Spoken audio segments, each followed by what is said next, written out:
गंभीर आर्थिक और राजनीतिक संकट से जूझ रहे श्रीलंका को 7 दिन के अंदर नया राष्ट्रपति मिल जाएगा। शुक्रवार को श्रीलंका के स्पीकर ने इस बात की घोषणा की। उन्होंने बताया कि गुरुवार को गोटबाया राजपक्षे ने कानूनी तौर पर राष्ट्रपति पद से इस्तीफा दे दिया है। अब राष्ट्रपति का चुनाव 22 जुलाई को होगा। इस बीच प्रधानमंत्री रानिल विक्रमसिंघे ने कार्यकारी राष्ट्रपति के तौर पर पद संभाल लिया है। श्रीलंका के चीफ जस्टिस जयंत जयसूर्या ने उन्हें शपथ दिलवाई। वो 22 जुलाई तक राष्ट्रपति रहेंगे। श्रीलंका के स्पीकर ने बताया कि अब संसद की बैठक शनिवार को होगी।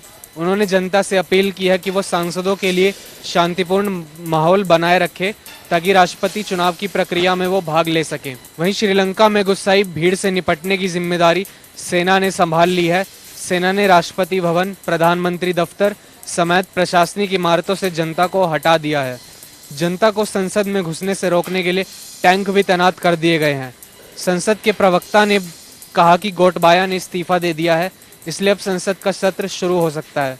श्रीलंका की संसद के स्पीकर ने बड़ा ऐलान करते हुए कहा है कि अगले 7 दिन के अंदर श्रीलंका को नया राष्ट्रपति मिल जाएगा।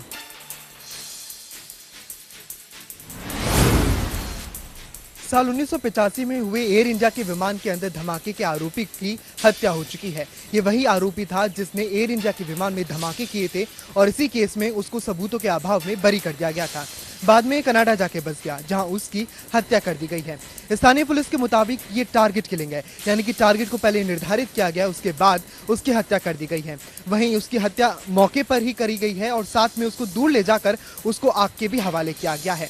इस बर्बरता पूर्व जो हत्या की गई है उसमें कई लोगों का नाम सामने आ रहा है। हालांकि माना जा रहा है कि जिस आरोपी की हत्या हुई है वो खालिस्तानी से भी जुड़ा हुआ था। ऐसे में कई पक्ष सामने आते हैं। साल 1985 में ये वही घटना है जब एयर इंडिया के विमान को आयरलैंड में धमाके से उड़ा दिया गया था। इसमें तमाम 300 से ज्यादा यात्री और क्रू मेंबर्स मारे गए थे। ये अमेरिका के अंदर हुए 9/11 के हमले से पहले सबसे बड़ा विमान हमला माना जाता था। हालांकि अब इसकी हत्या कैसे हुई इसकी जांच अभी होनी बाकी है। जम्मू कश्मीर के पूंछ जिले में एक जवान ने अपने 4 साथियों पर फायरिंग कर दी। फायरिंग के दौरान गोली लगने से मौके पर ही 2 जवानों की मौत हो गई, जबकि 2 जवान गंभीर रूप से घायल हो गए। इनमें एक जवान ने मौके पर ही दम तोड़ दिया था, वहीं एक की मौत इलाज के दौरान हुई।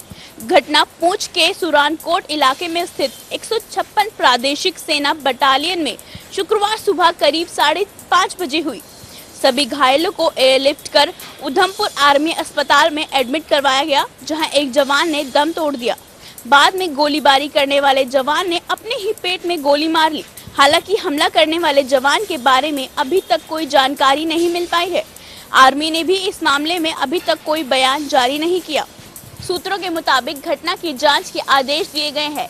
एक सीनियर आर्मी ऑफिसर ने घटना की पुष्टि करते हुए बताया कि पीड़ित टेरिटोरियल आर्मी के थे। राष्ट्रपति पद के लिए 18 जुलाई को मतदान होना है।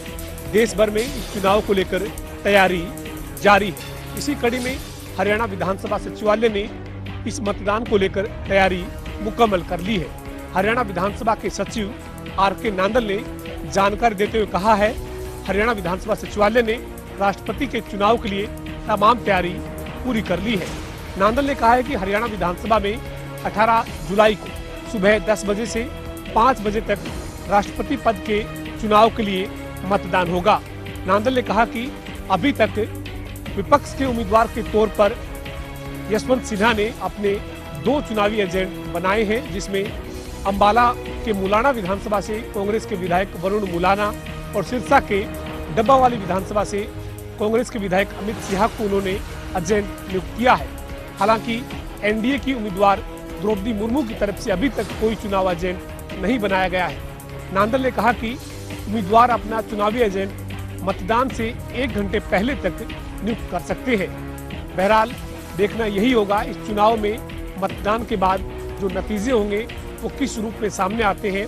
हालांकि एनडीए उम्मीदवार द्रौपदी मुर्मू का पलड़ा जरूर भारी है, लेकिन विपक्ष के उम्मीदवार यशवंत सिन्हा भी जोरदार तरीके से अपनी चुनाव मैदान में ताल ठोक रहे हैं। भिवानी में आज कष्ट निवारण समिति की एक बैठक का आयोजन किया गया। कष्ट निवारण समिति के भिवानी में आज कार्यक्रम के अंदर श्रम एवं रोजगार मंत्री अनूप धानक पहुंचे थे। आपको बता दें, इस कार्यक्रम के अंदर अनूप धानक ने 15 परिवार सुने थे, जिनका 13 का मौके पर ही निपटान किया। वहीं 2 परिवारों के लिए कमेटी का गठन किया गया। आपको बता दें, इस अवसर पर श्रम एवं रोजगार मंत्री अनूप धानक ने कहा कि रोजगार की कोई कमी नहीं है, युवाओं को रोजगार मिलेगा। हालांकि उन्होंने ये भी कहा कि 75% का बिल लेकर के वो लोग आए थे। फिलहाल मामला न्यायालय में विचाराधीन है। न्यायालय से अप्रूवल मिलने के बाद कोई भी युवा बेरोजगार नहीं रहेगा। वहीं विधायकों को प्रतिदिन मिल रही धमकियों के बारे में भी अनूप धानक ने कहा कि किसी भी विधायक को परेशान होने की और डरने की ज़रूरत नहीं है। सरकार सीरियस है और विधायकों को पूर्ण सुरक्षा मुहैया करवाई जाएगी। कन्नार रेंज के आईजी सतेंद्र गुप्ता जी आज पुंडरी पहुंचे। पुंडरी थाना में उन्होंने पुलिस कर्मचारियों का रूबरू भी हुए और उन्होंने गणमान्य व्यक्तियों से भी मिले। पुंडरी के गणमान्य व्यक्ति जहां नगर पार्षद थे, वह अनेक गणमान्य व्यक्ति मौजूद थे। वहां उन्होंने सुरक्षा व्यवस्था का हालचाल जाना, भी पुंडरी में क्या और कहां क्या हो रहा है, आपराधिक गतिविधियों के बारे में भी जानकारी दी। उन्होंने आम नागरिक से भी अपील की कि अगर कहीं नशा बिक रहा है या कोई नशे का कारोबारी है यहाँ पर, तो उसकी सूचना तुरंत पुलिस कर्मचारियों को दे। उनका नाम गुप्त रखा जाएगा। इसके अलावा उन्होंने अपनी महिला पुलिस कर्मचारियों से भी आग्रह किया कि वह गांव में जाकर और छोटे छोटे सेमिनार आयोजित करें, स्कूलों और कॉलेजों में जाकर उनसे मिलें और उन्हें जागरूक करें, ताकि महिला सुरक्षा की ओर विशेष ध्यान दिया जा सके और आपराधिक गतिविधियों पर लगाम लगाई जा सके। गुरुग्राम में सीएम फ्लाइंग ने उद्योग विहार में चल रहे फर्जी कॉल सेंटर का पर्दाफाश किया है। पिछले काफ़ी समय से सीएम फ्लाइंग द्वारा मुहिम चलाई जा रही है कि शहर भर में चल रहे इस तरीके के फर्जी कॉल सेंटरों का लगातार पर्दाफाश किया जा रहा है। ऐसे में इसी कड़ी में इस कॉल सेंटर के मार्फत अमेरिका में बैठे लोगों को ठगी का शिकार बनाया जा रहा है। जब सीएम फ्लाइंग को इसकी शिकायत मिली तो वहां मौके पर 24 लड़के और 4 लड़कियां काम कर रहे थे, जिनसे 3 मोबाइल, वहीं 3 लैपटॉप और 13,000 रुपये नकद बरामद किए गए हैं। पिछले काफ़ी समय से ऐसे शहर भर में चल रहे फर्जी कॉल सेंटरों को सीएम फ्लाइंग द्वारा पकड़ा गया है। वहीं अब इस कॉल सेंटर के संचालक के खिलाफ मुकदमा दर्ज कर दिया गया है और तफ्तीश शुरू कर दी गई है। शिव भक्तों की हरियाणा में एंट्री करते ही होगी अग्नि परीक्षा। जी हां, हम बात कर रहे हैं हरियाणा व उत्तर प्रदेश को जोड़ने वाले एक मास्टर रोड सोनोली रोड की, जहां पर लबालब पानी भरा हुआ है और सड़कें टूटी हुई हैं। यहां से आए दिन ऑटो व रिक्शा व गाड़ियां इस पानी के अंदर गिर जाती है और कई बार तो उन्हें गंभीर चोटें भी आती हैं।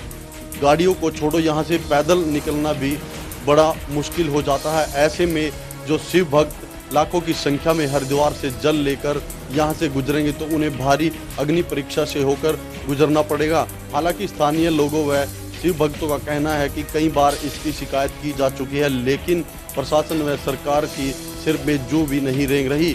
अब यह देखना होगा कि ऐसे में जो कांवड़ी हैं किस तरह से यहाँ वह अपने अपने गंतव्य की ओर पहुँच पाएंगे। हरियाणा में नशा तस्करी रोकने के लिए पुलिस बल पूरी मुस्तैदी से काम कर रहा है।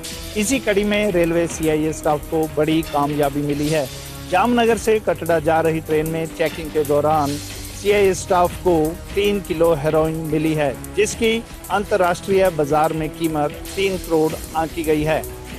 सीआईए इंचार्ज की माने तो टीम ने पानीपत स्टेशन से चेकिंग शुरू की थी। इसी दौरान अम्बाला कैंट के नज़दीक आकर उन्हें एक लावारिस बैग मिला, जिसमें 3 किलो हेरोइन मिली। इसके बाद तस्कर का तो पुलिस को अभी तक पता नहीं चला, लेकिन सीआईए स्टाफ का मानना है कि जल्द ही एक क्लू के माध्यम से तस्कर तक पहुंचा जा सकेगा।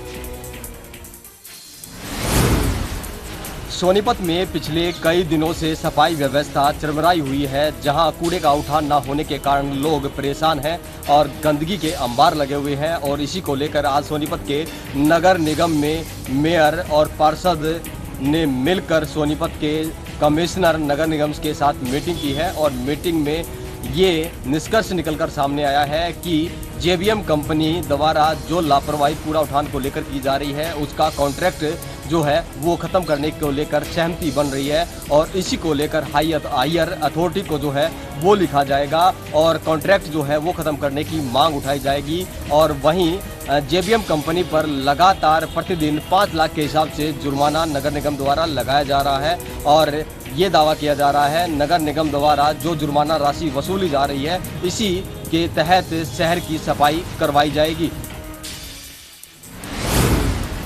कल सुबह जम्मू से यूपी जा रही महिंद्रा पिकअप गाड़ी की बगान टोल प्लाजा के निकट साइड में खड़े ट्रक में जोरदार टक्कर हो गई। टक्कर इतनी तेज थी कि हादसे में महिंद्रा बोलेरो गाड़ी में बैठे परिचालक व उसके साथ बैठे बुजुर्ग की मौके पर ही मौत हो गई, जबकि एक महिला गंभीर रूप से घायल हो गई। घायल महिला को उपचार के लिए सोनीपत के सिविल अस्पताल ले जाया गया, जहां महिला ने उपचार के दौरान दम तोड़ दिया।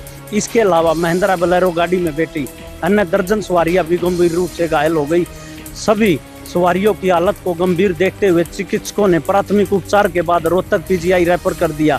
इस मामले को लेकर गन्नौर के DSP सतीश का कहना कि महिंद्रा बोलेरो गाड़ी का चालक बेहोशी की हालत में है। जब वह होश में आ जाएगा उसके बाद उससे पूछताछ के बाद ही कुछ कहा जा सकता है। मामले को लेकर पुलिस जांच में जुटी है। दिल्ली में मानसून सीजन के दौरान गर्मी और उमस से लोगों को राहत नहीं मिल पा रही है, जिस बीच लोगों को इंतजार है कि बारिश कब तक होगी। वहीं आपको बता दें कि राष्ट्रीय राजधानी दिल्ली में लोग लंबे समय से झमाझम बारिश की राह देख रहे हैं। यूँ तो मानसून ने पिछले महीने ही आखिरी दस्तक दे दी थी, लेकिन अब तक मानसून फीका ही रहा। वहीं IMD के अनुसार दिल्ली में कुछ इलाकों में हल्की बारिश हुई है।